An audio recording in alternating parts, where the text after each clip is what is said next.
The Murdaugh murders, crime, and corruption saga back in the national news thanks to a limited edition Hulu miniseries. Jen Wood and I will break down our take on that series while Jen discusses her research on another judicial scandal here in the Palmetto State. Also, Dylan Nolan and I will break down the latest efforts to fix that judicial corruption. A big episode of Your Week in Review starts now. So we're starting this show this week going back to the Murdaugh saga. And let's be honest, the big reason we're talking about it this week, the limited series on Hulu, which many of you have watched already, featuring the saga of Alec Murdaugh, the murders, everything that led up to him, and the intrepid reporting of our former colleague, Mandy Matney. We'll get into all that in a moment, but I'm joined by our research director, Jen Wood. Have you watched this thing? Do I have to admit that? Yes, I watch it. I watch it. I've been so, it's been such a big part of what I've been doing for the past 4 years. I watch it all.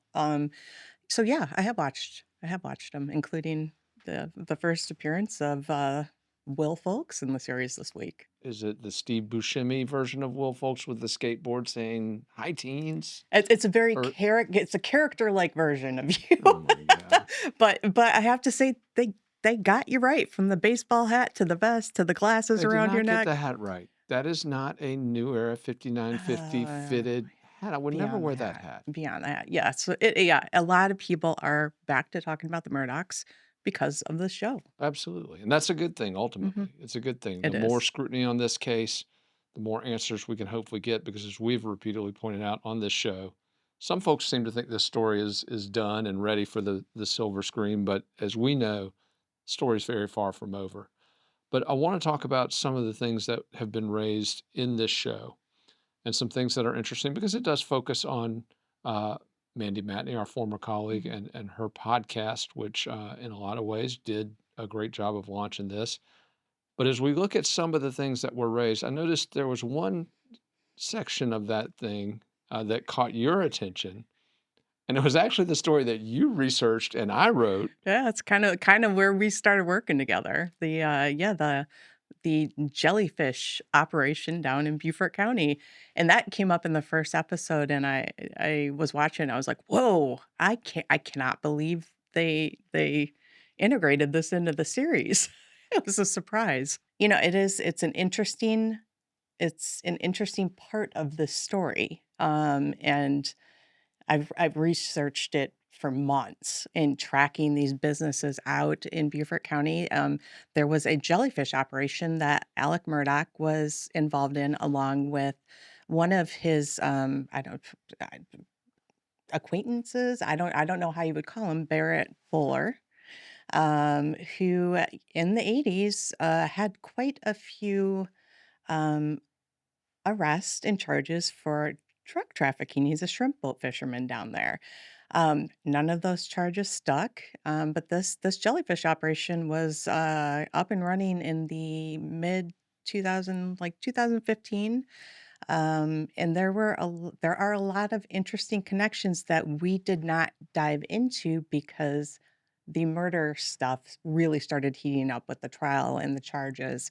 So we are diving back into that. Well, I want to back up though, because we published tens of thousands of stories here at FITSNews, stories that have pissed a lot of powerful people off, stories that have pissed a lot of dangerous people off. I remember when convicted gang leader Jared Price was released into the wild several years ago, and we reported on that exclusively. That was a story a lot of folks were warning us that could have some consequences. But of all the stories we have ever published, and you don't want to ever be scared to publish anything, and even if we are, we do it anyway because that's the job. But I'll be honest, of all the stories that we have ever published, the September 2021 stories that you and I worked on regarding the drug connections to Alec Murdaugh, those were two of the stories, the first two in particular. I was a little nervous to put those out there. Yeah, I But think we both had talked about how nervous we were. How it was. Are we ready for this? And we did it anyway. because you were looking at property records, Yeah. we were looking at some of these incorporations that were tied to Murdaugh and this Barrett Bowler that you just mentioned, who was let's be honest, a target of several federal drug investigations. And I remember one of the investigations was preparing to go to trial, and the key witness literally run over by Run over a car in the Florida. witness that would have, allegedly made that prosecution happen for the feds. And they dropped the charges after this guy was run down. Yep. So yeah, you start hearing stuff like that, and it gets a little, It gets dicey, and you start wondering what you're getting into. yeah. But that was your research and my name on it. I was the idiot that put the name on it. But Jen Wood, I'm telling you, that was your research, pulling those threads together. But let's talk a little bit about Barrett Bowler for folks that aren't familiar with this guy. By the way, props for pronouncing it correctly. We got all these crazy low country names. It looks like Murdaugh, but it's Murdoch. It looks like Bolware, but it's Bowler. Bowler. So you got the name right. But this is the guy who actually owned Moselle. Correct. He owned Moselle, and in a very questionable property transaction, the Murdochs bought it from him right around the time the jellyfish started ramping up. And the jellyfish, what was the idea behind that scam? They're gonna take them out of the water, they're gonna dry them, they're gonna send them to Asia as a delicacy or something? What was the Exactly. That is exactly what they were doing. They were fishing for jellyfish. They would take them back to a dock at a property that Alec Murdaugh and Barrett Buller owned together. And then they would take them. The plan was to take them over to an old factory in Lebeco for processing. Um, but before I mean, they started their operation, but before they could get too far into it, the South Carolina DHEC shut them down. And there were lawsuits with some interesting language in the lawsuits. And we are going to get into all this in future articles. But there was a lawsuit filed against Bowler for the fishing end of the operation where they brought the jellyfish in. And in the lawsuit, it said there were trucks coming and going all night long. So I have actually been to this property. I drove out there alone. Probably not my smartest move. I hope my mom's not watching this. It is not the access to that property. It is a narrow dirt road. It is not something that you are going to be driving these huge trucks realistically in and out of. It's down in St. Helena Island, right by where Buller and Murdoch owned a series of islands only accessible by boat with deep water access. and not just islands. I remember we looked through these property records, Jen. Some of these were islands with homes on them, and these guys would buy a tip of the property. Yes. I mean, they were lookout Yes. joints. And then one of them you found had some forested areas which appeared like a nice drop point. And Right. of course, all these very strategic locations with easy access to the roads that lead you to 95.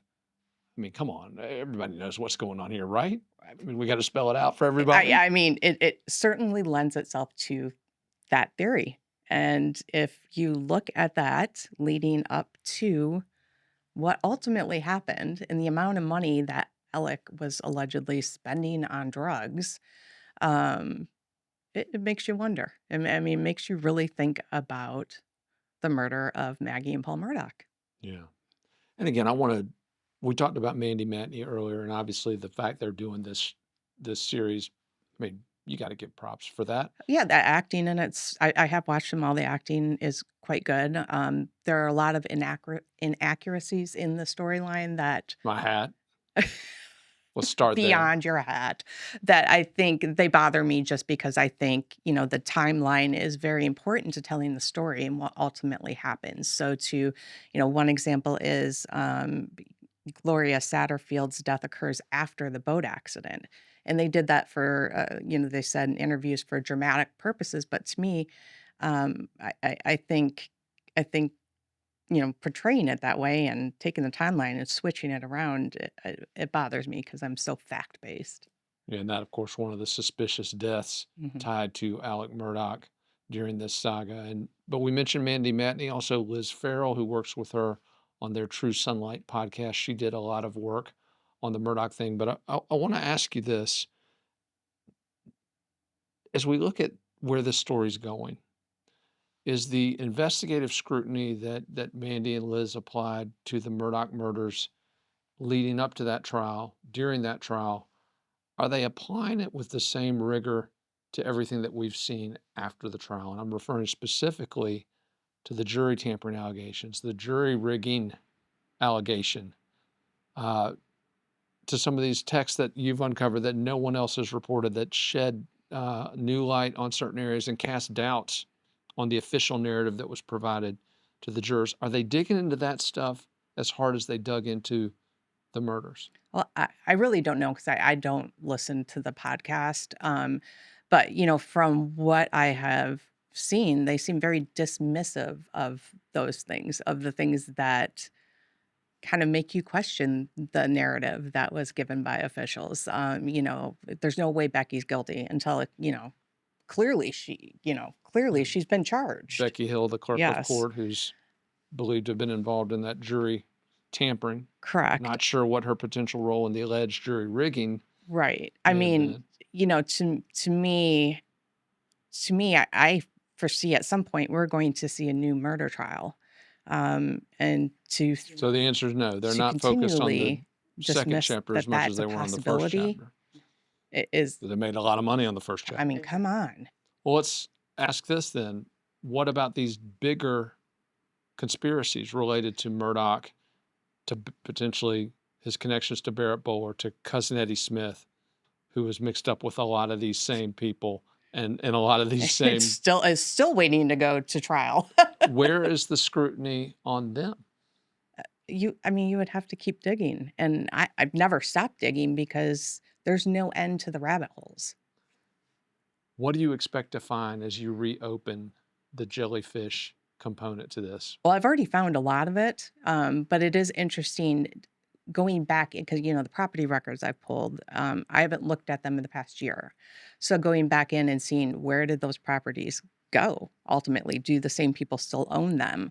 But the individuals involved in the business side of the jellyfish. So the individuals involved in the the process of the factory have ties to China. They have ties to California. They also have ties to Sinaloa, Mexico. Oh, wow. And if you look at recent federal criminal activity and charges and what they are looking at, there is a huge movement by the cartel to take over the jellyfish industry because they use that to trade China for goods to make drugs. Hmm. So was this an early iteration Mhm. of what is happening now in Yeah. Mexico and China? That's a good question. I'm You're digging on it, though. right. I am digging on it. And I want to say this, folks, there are a ton of reporters, uh, podcasters, all sorts of media who played key roles in advancing the Alec Murdaugh story. And I'm thinking, as I just off the top of my head, Avery Wilkes from the Post and Courier did amazing work. John Monk from the state newspaper did amazing work. Michael DeWitt down at the Hampton County Guardian, also amazing work. Then we look at some of the national reporters. Valerie Borline wrote an incredible book on this story, probably one of the best books out there on it. Jason Ryan, also a fabulous book. Swamp Kings was his book that really dove into some of these connections. We wish he'd gone a little deeper, but Yeah, we'll see where I, it I goes. think he wanted to go a little deeper. But all these reporters and authors and Mandy, Liz, everyone on the podcast, everyone did great work to get this where it is. And it has become sort of a team sport now in the aftermath of the verdict. You've got a lot of folks who want to protect that verdict. A lot of people want to protect it. We talked about that a lot, and I get that. It's an industry. Right. I understand the motivation to do that, but we've got a motivation here, Jim, which is to seek the truth. And all those people I named a moment ago, all those journalists, I'll throw my name in the loop, but all of us, no one did more on it than you. No one dug deeper on this story, Jen, than you, whether it was the murders, whether it was the trial motions, whether it's this jury tampering, jury rigging, whether it's these deeper connections. Nobody, none of us have done the level of investigative journalism on the Alec Murdaugh saga as Jen Wood, our research director. And I can't wait to see what you come up with in this next chapter, Jen. And I want to thank you for not only what you do, but how you do it. You're a credit to this industry. Well, thank you. I'm looking forward to getting back into this. It was fun initially, and I'm glad to be going back at it. So, as we move from the latest developments in the Murdaugh saga, we're now going to focus on that institutional, incestuous legal industry that propped them up and have propped numerous other corrupt cabals over the years in South Carolina. The trial lawyer lobby, the plaintiff's lawyer lobby in South Carolina, they are the most powerful political force in the Palmetto State. They've been so for decades. And Jen Wood, just as you have led our research into the Murdaughs, you have also been leading our research into one of the most insidious rackets that the plaintiffs' lawyers here in the Palmetto State have been running, the asbestos docket. Now, for those of you unfamiliar with it, this has been a national story. It's not just us reporting on it. This is one of the reasons South Carolina was recently named as the #3 judicial hellhole in the United States. And spelunking that hellhole has been Jen Wood. Jen, I want to ask you something. You've covered a lot of legal corruption in South Carolina, judicial corruption, legislator, lawyer corruption. Does this take the cake? Oh yeah, absolutely. It takes the cake and probably a three-tier cake. I'm not gonna lie. Like it's wild once you get into these cases, and the rulings and the individuals involved in it. It is by far the most corrupt litigation I have ever seen in my life. So you have started a multi-part series this past week on FITSNews.com called Toxic Justice. And your first installment sort of gave the broad outlines of this receivership racket, they call Mhm. it. But give us sort of the 30,000-foot view. What is the asbestos docket in South Carolina and why is it so corrupt? So, asbestos litigation. First of all, it is hard to root for an asbestos company. Fair enough.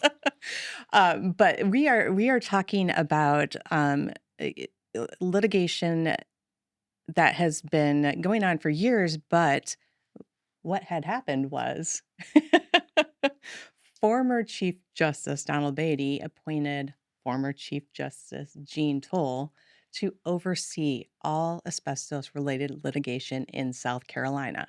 So South Carolina it's a very friendly venue for that litigation. And if you look at the rulings made by former Chief Justice Toll, it's especially friendly. Like beyond. Correct. And then you start digging into the individuals involved in this litigation, and it it's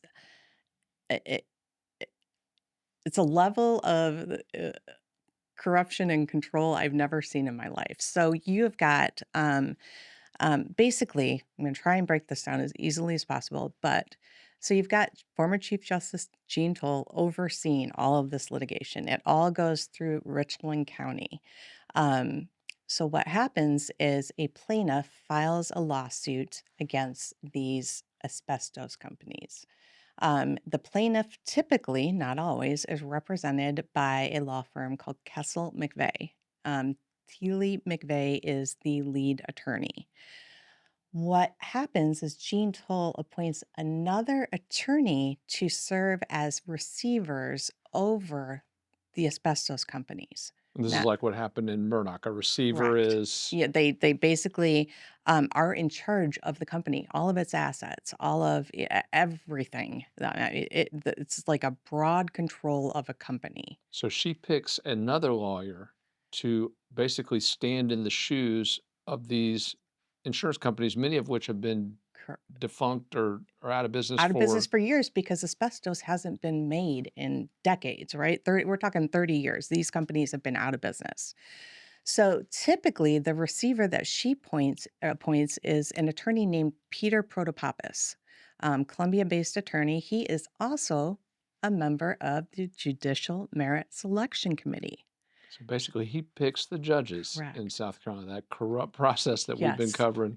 He's in the very thick of it. Okay. Yes. All right. So this receiver basically takes control of these companies, and they start fishing for old insurance policies.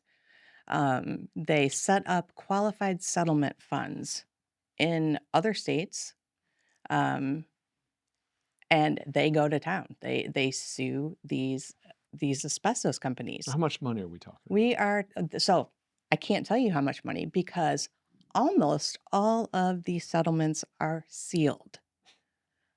You're Almost all kidding of me. them. Only one is unsealed, and it's a settlement that occurred in 2020 in York County for $44.5 million.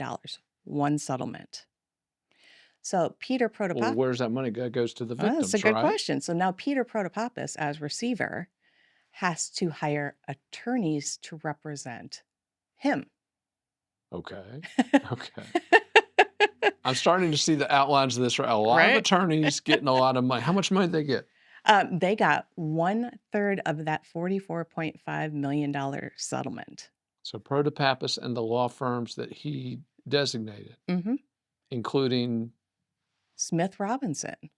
well, that name And sounds familiar. I it Smith. Where's that should. name? Where do we know that name? South Carolina Speaker of the House, Murrell Smith's law firm is Smith Robinson. Wouldn't we Murrell know it? Smith is one of the attorneys that represents Peter Protopopis and as a receiver. He also appoints four, Four. four, four members to the JMSC, the Judicial Merit Selection Committee. So basically, the most powerful politician in the Mhm. state who bears more influence on picking judges than anybody, Correct. combined with somebody who's on the panel that picks the judges, they're the ones making millions of dollars off of this thing? Millions, tens of millions of dollars if that one settlement out of all of these cases is any indication of the other settlements that we are unable to see, yes. And folks, we talked earlier about the influence of this trial lawyer lobby on the legislature that Smith controls, at least his half of it, the South Carolina House. I want to point out that in the lawsuit reform bill, and I'm using my air quotes here because whenever something's BS, we do the air quotes. The reform bill specifically exempted asbestos litigation from any of the reforms. Basically, Merle Smith was making absolutely sure that nothing touched his racket. Jen, these cases, reviving these zombie These insurance zombie companies, corporations, that's yep. let me ask you this. Why should people be upset about that? Oh, some insurance companies getting Well, getting dinged. here's the thing, we're doing it in South Carolina. There's litigation outside of South Carolina surrounding what we are doing.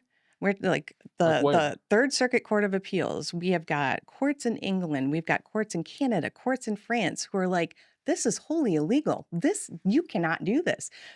I mean, we're starting to see, Protopopis has a, like, 10 million, I can't remember the exact amount, but millions of dollars ruling against him in England for basically the judge in the court in England, in London, said he was an imposter. He cannot take over a company Oh, wow. like that.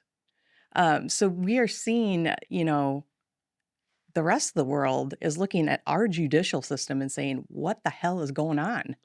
Let me ask, is the end result of this, though, people who are stuck with these bills, Yeah, whoever pays it's them, costing us money. they're going to pass it down to Right. us. Our rates are going to go up, our premiums are going to go up. 100%. And we've talked about that extensively in the tort debate, the way that the bill that passed the legislature this year, the one that specifically exempted Speaker Smith and this asbestos racket, that one jacked up some rates on insurance for vehicles. It was a host of different items in that bill that really are going to create basically a lawsuit tax on Correct. South Carolinians, thousands of dollars a year that we are going to have to pay in higher And some of premiums. these plaintiffs they weren't even exposed to asbestos in South Carolina. Yeah, They were exposed to asbestos in Tennessee, North Carolina. They're filing here because they know because it's a right, because they payday. can. The other thing that I thought was interesting, the one case that you referenced when you started this series, the woman who died was 90, Yeah, and yet yeah. somehow But she died from mesothelioma at 90. at 90. No disrespect, but That's a good life, 90 man. is a pretty good run. It's a good run. But that was that the 45, No, 44? I don't believe that one Okay, that was was. sealed. That's one of Yeah. the sealed settlements. Mhm. Jen, at the very least, they got to open the books on this thing. Yeah, there needs to be some serious transparency, especially with, what we're seeing the rest of the world looking at it. It's what the heck is going on? Well, not only are the settlements sealed, you mentioned that when Gene Toll appoints this Protopappas guy as receiver, that's done in closed doors. That's Yeah, done. 100%. Oh, wow. I mean, we're going to get into all of this in more detail, and I'm trying to break it down so it's as friendly for people who aren't familiar with Right. all of this legal terminology. But he's in charge of these qualified settlement funds that are based in other states, and there is no oversight of these funds. He can spend whatever's in those Oh, money. boy. It's whatever he is deemed asbestos related litigation he can spend. And it's all protected from on high by the powerful political class getting rich off of it. Yep. Unbelievable. You can't spell SC without corruption, Jen. I You mean, it's cannot. just unbelievable. Um, you've done amazing work on this. We have said time and again, folks, that South Carolina's system of justice fails victims, erodes public safety, and erodes competitiveness, keeps companies from coming here, keeps jobs from being created here, keeps people from earning here. Those are bad things. And until we fix this broken system, none of that's going to change. Victims are going to continue to be re victimized. People are going to continue to be put in danger. And our ability to compete with other states in the country is going to continue to be decimated. We've got to fix this system. Judicial selection, bond reform, sentencing reform, and busting up these corrupt legal rackets. Count on FITSNews and our intrepid researcher, Jen Wood, to continue digging on those rackets, exposing them, and fighting again for a better, more fair, more equitable, more just legal climate here in the Palmetto State. So, if you're spotting a trend in this week's episode, it's judicial corruption at multiple levels, impacting multiple facets of life here in South Carolina, not for the better. Well, this week, major developments in the push to fix that. Doge SC, the organization founded by Isle of Palms businessman Ram Reddy, unveiled its judicial reform proposal. And I am joined now by our Dylan Nolan. You were tracking this. I've been tracking this. This is an issue we've been waiting for somebody to step in and really go, maybe not hard to the paint, maybe not coming off the top rope, but certainly a substantive reform proposal presented by Doge. Yeah, so this issue that we've been talking about for years at this point deals with how we select our circuit court judges in South Carolina. And as it's prescribed in our Constitution, there's a board which we've mentioned multiple times, the Judicial Merit Selection Commission. And currently, it's seated with some of the most powerful attorneys in the state legislature, as well as some of the most powerful attorneys that are operating in the state of South Carolina who don't happen to hold seats in the General Assembly. And it's a very incestuous relationship between those who do the appointing and those who sit on the bench. And obviously, this is what has led to South Carolina being referred to as a judicial hellhole, and for good reason. Now, the way that this is set up is outlined in our state's constitution. So, without doing a constitutional amendment, there's only so much that can be done to change this board and how it functions. And I would say that this proposal from Ram Reddy, which I should note, this is the first time that we're really seeing the leadership in the South Carolina House of Representatives get behind something like this, is about as far as we can expect them to go, short of doing what you're talking about, the top rung solution, which is completely eliminating this board through a constitutional amendment, which frankly is not politically feasible. Well, we say it's not politically feasible, but Republicans in South Carolina, we've talked about this before, Dylan, they have supermajorities in both chambers. They have mustered those two-thirds supermajorities when they wanted to take the Confederate flag down.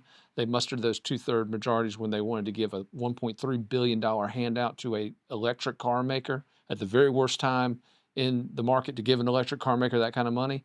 So they can move that needle when they want to. And so I would argue that a constitutional amendment is still necessary. Now, they don't have the appetite to do it at this moment for whatever reason, but you are correct in pointing out that what Ram Reddy's proposal would do basically would give the governor control over that agency and not just the appointments. This is key. The staff. He would shift that entire staffing apparatus away from the legislature and put it under the governor's control. So not only the staff making the recommendations to those JMSC members, but the members themselves all under the executive branch. That would be a big shift. It certainly would. Now, if you look at who sits in the governor's mansion right now, I don't know that the situation would be greatly improved by Henry McMaster appointing his cronies. I may think that these are the same people who are currently doing the picking, but it would at least open the door for a future gubernatorial candidate, say somebody like Mark Sanford, who he once worked for before he went hiking the Appalachian Trail, to come in there and actually shake things up. As it stands, it's so legislatively dominated that that's not going to happen. Yeah. Well, we covered that extensively on the show, the proposal, but I wanted to talk with you about the sponsorship of this proposal because there's something that Reddy's group has done that may even be more significant than this judicial reform proposal because we looked at the sponsors of this bill, Dylan. Merle Smith, Speaker of the House, we've talked about him earlier in the Heavyweight. show in a not so nice capacity. Now we're talking about him in a positive light. But Jordan Pace, leader of the Freedom Caucus, for those of you who haven't been following political dynamics in South Carolina, these two have been at each other's throats. They are the leaders of the two warring factions of the Republican Party within the South Carolina General Assembly. Literally two teams that hate each other, now on the same team on this judicial bill. Yeah, it seems like Rom Reddy was able to broker some sort of deal, and we've been hearing about these meetings going on for months, and I think Rom was trying to figure out, okay, exactly how am I going to exert my influence here in South Carolina to get something meaningful across the finish line. And now that we've seen it unveiled, now obviously we are still months and months away from this actually becoming a law, but this would be a big move in the right direction if that does happen. Absolutely. And in addition to diverse sponsorship in the House, Dylan, we've got a ton of state senators who have signed on to sponsor this bill. I think over a third of the Senate already on board with this thing. So a big early show of force from Doge SC with this judicial reform bill. I want to shift gears a little bit as we look at the upcoming elections. Obviously, a potential alliance, a potential return to a singular unified Republican caucus in South Carolina would be a big deal. That could have big impacts on the 2026 elections. But we got a preview of those elections this past week, Dylan. There were 3 special elections here in the Palmetto State, including your home district in Lexington County. I got my sticker this week. That's right. And they went far to the right. Voters who turned out in these elections, and again, there weren't a lot of them, it was a special election, but it is clear the conservative wing of the party is where the primary electorate's going. Yeah, and for months we've been prognosticating on the future of the South Carolina Freedom Caucus, which obviously has been extremely negatively impacted by the choices of its former leader R.J. May, and him being a admitted pedophile at this point. Yeah. But what I've been saying is, regardless of what happens to the Freedom Caucus, running to the right of the mainstream GOP in this state will remain politically viable, and I think that these special elections have shown that. That's correct. In fact, you look at there was a Senate special election in the South Carolina upstate for District 12 that was won overwhelmingly by former state Senator Lee Bright, who was definitely the conservative choice in that race. The candidate that was propped up by the Columbia establishment didn't even make the runoff, finished in 3rd place, well out of the running in that race. And in the 2 House races, Dylan, we've got the conservative candidates came out ahead, but both of them advancing to runoff elections. And in one of those, the establishment candidate didn't even make the runoff as well. So it's a bad time to be perceived as a centrist Republican right now, isn't it? Yeah, I don't think there would be so much effort being put forth by the centrist Republicans to beat up those to the right of them if it was not a viable political strategy. So if you've got all this money, if you're Merle Smith in the Republican caucus right now, you got all this money, all this power, all this influence, you're looking at the 2026 election. What do you do? Because it looks like all of that money is producing diminishing electoral returns. It looks like the voters are not buying what those establishment Republicans are selling. Well, it's interesting seeing this deal being cut here on the judicial reform bill, where we've got both sides sponsoring the same legislation. As you say, the play here could be to try to fold the Freedom Caucus back into the mainstream of the SCGOP. And advocates for the mainstream GOP will often say, look, under Merrill Smith's tenure, the South Carolina House has moved far to the right of where it's ever been before. And if he keeps doing things to make that true, the threat from the right diminishes. Well, FITSNews has been covering these local elections and their potential impact on the state scene extensively. this week, but there were also reports that we broke exclusively about the folks counting the votes, or should I say, formerly counting the votes. If you've watched this show in recent weeks, you know we've covered extensively the saga at the State Election Commission, SC Votes, where the former director, Howie Knapp, and his top deputy, Paige Solanich, were both fired last month for allegations, a whole host of allegations, some of them a little too explicit for this audience. We won't get into them. You can read all about them on FITSNews.com, though. But this week, Dylan, as we were going to film this show, Knapp and Solanich arrested. Howie Knapp facing 8 counts of abusing his office, 1 count of embezzlement, 1 count of misconduct in office, and another count of accessory after the fact to a felony. These are serious charges, Dylan. Yeah, that's not nothing to bat your eyes at. And to all of our Andrew Fancher fans, he's doing great coverage on this right now. That's why we can't have him in the studio today, but he's doing the work. Yeah, Andy Fancher has been one of our top investigative reporters on the Howie Knapp saga from the beginning. So we're going to definitely get him in here next week to go through all of the details regarding these charges. But Dylan, does it concern you? You've got the top former election official and the top deputy both involved in this kind of conduct. I mean, does that raise alarm bells for you when it comes to the integrity of the vote here?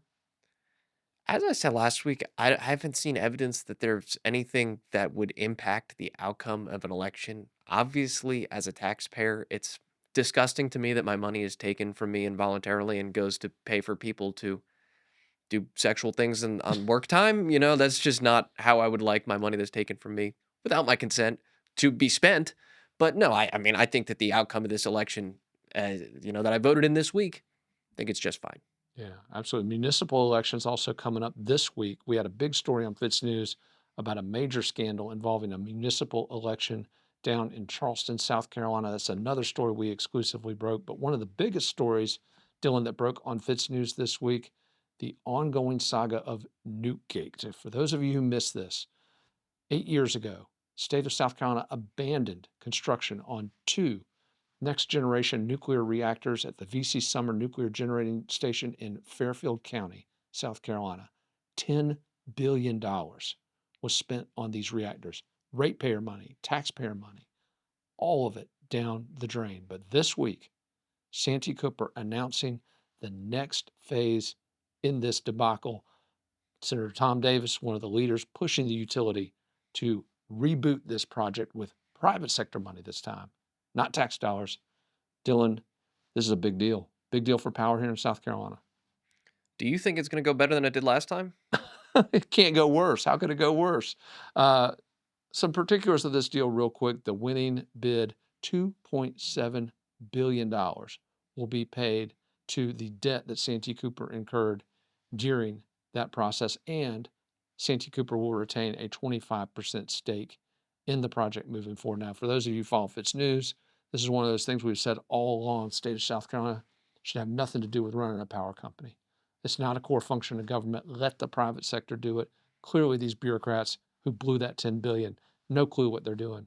But Dylan, as we look at this thing moving forward, a lot of folks that paid a lot of money and are still paying money on those failed reactors. Hopefully, this will be relief in addition to meeting the demand for new power here in the Palmetto State. Yeah, and it just makes sense to not have these multi-billion-dollar assets continue to sit there and degrade until they're worth $0 if there's a realistic chance that the private sector can come in here and turn them into profitable energy generation, especially as we're having more data centers and more AI come online that is consuming more and more power and driving the cost of power up for consumers around the country. It's a real problem for people on fixed income and even for people who aren't. No, that's absolutely correct. And one quick thing to note, this was not without scandal. As we reported the day before the bids were received, some scandal. The nuclear company, one of the 3 finalists, sent a scathing letter to Santee Cooper accusing the utility of impropriety in the bidding process. So we're going to see whatever happens here, there's going to be a ton of scandal following from this, as there was the last time. Um, but whatever decision ends up being made, I do want to credit State Senator Tom Davis for taking the initiative back in 2018 in the immediate aftermath of this disaster. He was the one who filed legislation that dictated that these assets be preserved. I think he saw into the future a little bit that, hey, maybe there'll be a time where the market changes He was absolutely right. So while we got to get this right, and while there are a lot of questions about this process as it moves forward, we do need to thank Tom Davis for the fact we're even having a debate at all, because he's the one that secured these assets for South Carolina. Yeah, and Tom Davis was one of the first people to come and sit in the FITSNews studio, one of the first legislators to grace us with their presence. And I think this might be an appropriate occasion to have him come sit down and talk about how he brokered this deal, talk about his vision years ago to preserve these assets and where he sees this going forward, because this is monumental. Well, he's got plenty to say, and I tell you what, that guy is typically the smartest guy in the room when it comes to energy policy. So we look forward to having him in here. That's a great idea. Ton of big interviews coming up too on FITSNews. A lot of folks coming into this studio as the campaign season starts to heat up. But again, whether it's the election results, the fallout from them, and the behind the scenes battles that play in that ongoing contest for power here in the Palmetto State, there's only one place to come to get the detailed scoop on what's going on. Dylan and I will always break it down for you, folks. Whatever your ideological bent, come to FITSNews for the very latest on those news. And if you've got a perspective you want to share on any of these issues that we cover, whether we agree with it or not, our microphones always open at FITSNews. The open mic principle, one of the foundational principles of our media outlet. So keep it tuned to us for all the latest Palmetto political developments. All right, folks, that's a wrap for what was obviously a huge week of news at FITSNews. I want to thank our whole team for the incredible work that they've done this week. And if you value that work, if you support our independent, unapologetic approach to covering the big stories here in the Palmetto State and beyond, please consider supporting us with your subscription. You power everything that we do here, our lights, our cameras, and all of the intrepid work that we do, including Jen Wood's big Toxic Justice series, which, by the way, look for the next installments of that series on FITSNews in the coming week. Until then, we'll catch you next time on the Week in Review.